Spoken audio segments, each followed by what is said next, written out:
tengol, lousing, toubiram. Ihe cookie singse mamit mana pomsing singkramale Arambai tengolgi ming palak pasida kipam thokpani ki bayai cookie noibo Arambai tengolgi aron athup khangning bro loina tak thorak lage achum bangak tani tak thorak kadori basi video asi cookie huran manoido khoido khit kadaba oirabadi yengbirunu natomda drug tai chasil laga sijarake kaina khalak bayai Arambai tengolgi phattabadi hainingai kari su leite phattaba kari su taude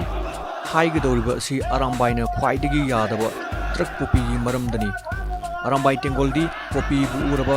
chingmai duma supchille adum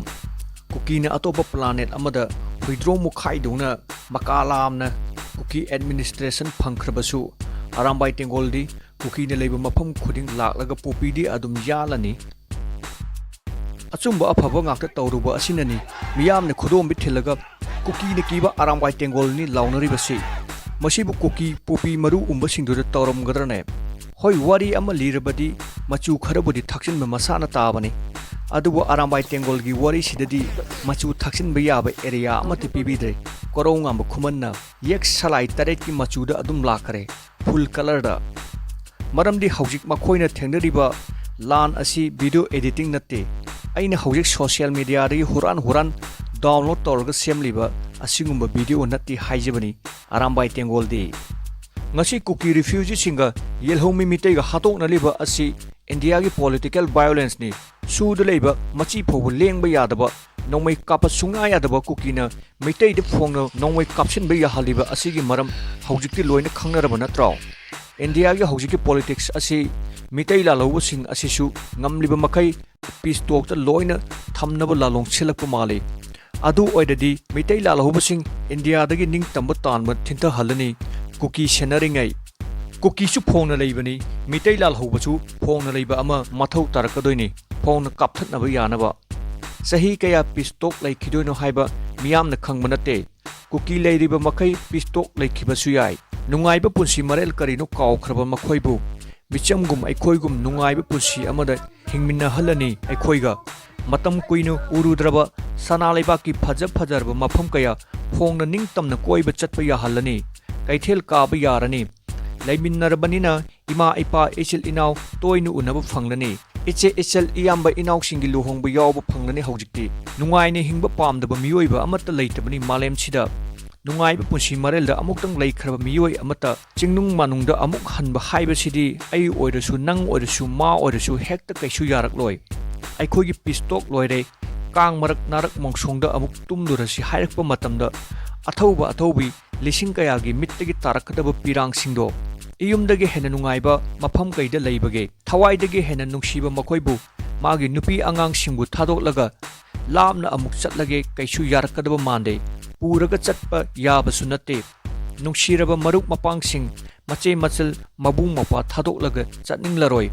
peace talk agreement sangdokna thamba pamnarakpa chuyai machini India gi peace talk politics peace agreement amuktang bu tongna khraba irang budi leiraroi haibabu ning tambu tanbagi wakhalon mami sam khrabadi wari asini ning tambu pambasing wajariba adubu Meetei haibasidi Meetei ni kaubigunu huran basa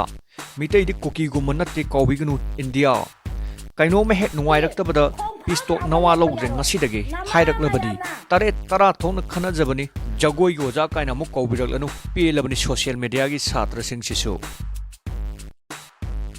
cookie gi wari asi thaina mamangai India government na yaraga cookie ni ikhiba aronba wari ni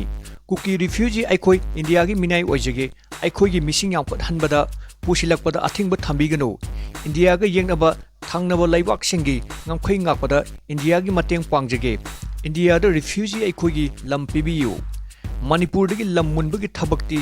popi tharaga drug sunglaga drug yolaga bomb top nomoi leraga Meetei da lan horaga Manipur tangkhai ama hekta mullagi haibagi mongda thaina mamangai India government ka aronba sign tawna khibagi wari ni moi khise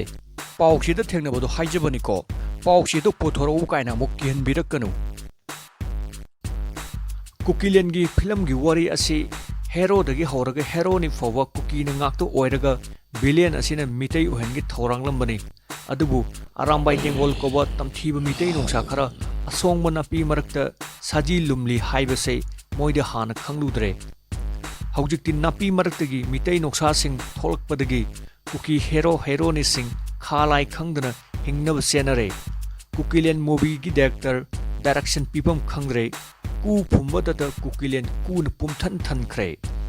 ꯃꯆꯨ ꯈꯔ ꯍꯦꯟꯖꯤꯜꯂꯕ꯭ꯔꯣ ꯃꯌꯥꯝ ꯋꯥꯔꯤꯁꯦ KGF ꯕꯥꯍꯨꯕꯂꯤꯒꯤ ꯃꯥꯜꯂꯕꯣ ꯍꯧꯖꯤꯛ ꯀꯨꯀꯤ ꯍꯨꯔꯥꯟꯕꯁꯤꯡ ꯑꯆꯧꯕ ꯏꯁꯤꯡ ꯏꯄꯥꯛꯇ ꯇꯥꯔꯦ ꯂꯩꯀꯪꯗ ꯑꯔꯥꯝꯕꯥꯏ ꯇꯦꯡꯒꯣꯜ ꯍꯥꯏꯔꯤꯕ ꯅꯣꯡꯁꯥ ꯑꯁꯤ ꯃꯥꯌꯣꯛꯅꯔꯕ ꯃꯇꯨꯡ ꯍꯧꯖꯤꯛ ꯃꯤꯂꯤꯇꯔꯤ ꯖꯨꯟꯇꯥ ꯀꯧꯕ ꯒꯨꯝꯚꯤꯔ ꯑꯆꯧꯕ ꯑꯃꯅ